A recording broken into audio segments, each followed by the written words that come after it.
আমি হলাম আচার প্রিয় মানুষ, তাই তো সারা বছর কিছু না কিছু আচার দিতেই থাকি। আর এর মধ্যে কিছু আচার আপনাদের সাথে শেয়ারও করি।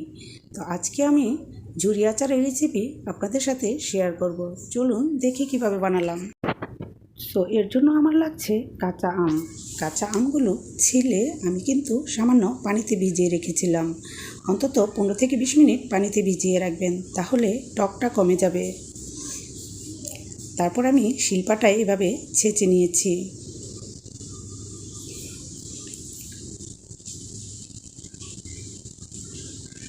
এবার এভাবে চিপে কিন্তু রসগুলো বের করে নিতে হবে। তো আমি এখানে একটি জালি কাপড় দিয়ে ছেঁকে নিয়েছি। আপনারা ইচ্ছা করলে ওড়নার কাপড় অথবা পাতলা কোনো কাপড় দিয়ে এভাবে চিপে চিপে ছেঁকে নিতে পারেন পানিটা।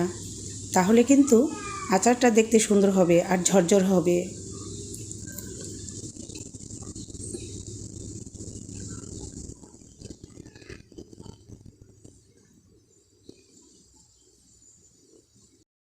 যতটুকু সম্ভব হয়েছে আমি কিন্তু চিপে চিপে রসটা বের করে আমটাকে এরকম ঝরঝরে করে নিয়েছি।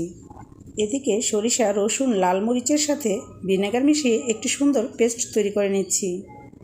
এবার এক এক করে মশলা দেওয়ার পালা। তো আমি দিয়ে দিয়েছি হলুদ, দিয়ে দিচ্ছি পেস্ট, যে পেস্টটা আমি এখন করে রেখেছিলাম, দিয়ে দিচ্ছি স্বাদমতো লবণ। আমটা টক হলে লবণটা একটু বেশিই দিতে হয়।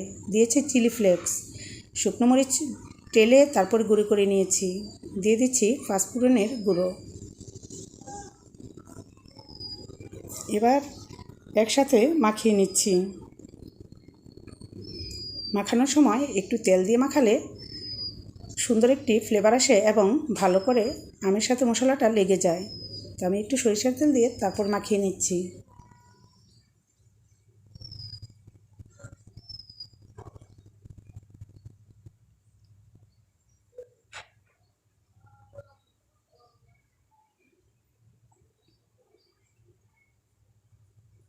মাখানো হয়ে গিয়েছে, এবার ভালো করে ছড়িয়ে আমি রোদে শুকাতে দিব।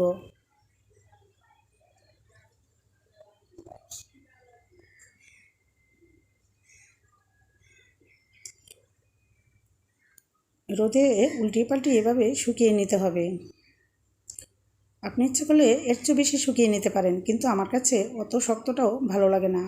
এই পর্যায়ে থাকলে একটা রসালো ভাব থাকে, খেতে কিন্তু অসাধারণ লাগে।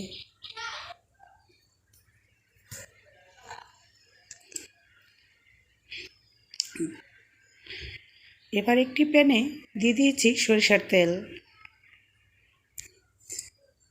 দিয়ে দিচ্ছি আমগুলো,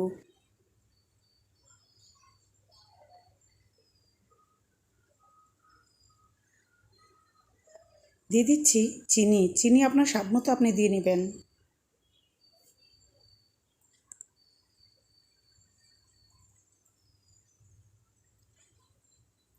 আর দিয়ে দিব সামান্য ভিনেগার।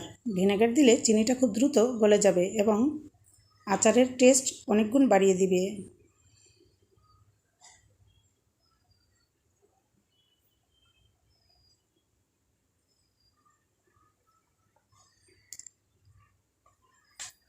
আর এই আচারটা করতে কিন্তু একদমই সময় লাগে না। এখন একটু ভালো করে নেড়ে চেড়ে চিনিটা গলিয়ে নিলেই কিন্তু হয়ে যাবে।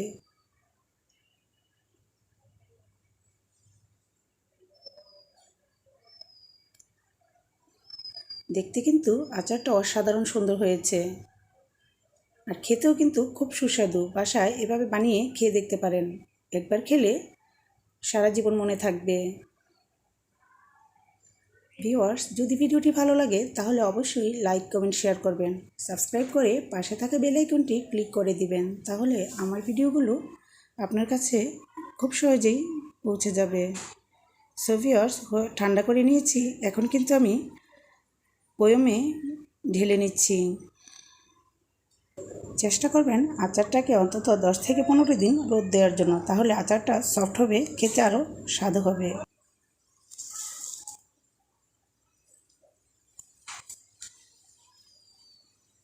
সো ভিউয়ার্স, ভালো থাকবেন। আল্লাহ হাফিজ, আসসালামু আলাইকুম।